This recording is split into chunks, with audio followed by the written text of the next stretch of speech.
So we'll get started with the pancake recipe. So Dr. Andolino, if you don't mind, we're gonna have you come over and cut up some bananas. We're just gonna slice those away. All right. All right. Okay, easy.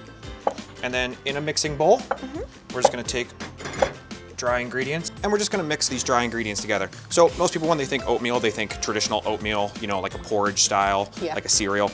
Well, we wanted to do something a little different, so that's why we're going with this. It's one of their first foods, so we usually like fibrous type cereals because it's easy to digest and it's also easy for them to eat. So at the beginning, this is great to mix with their formula in a bowl or with breast milk and make it into that porridge consistency that he was talking about and feeding with a spoon. And what are some of the nutrient values of So besides it being great in fiber, also a great source of iron. So naturally our body sources of iron tend to start to bleeding as we get a little bit older in our infancy. So it's gonna be important that we're getting dietary sources of those things. So this is a good one.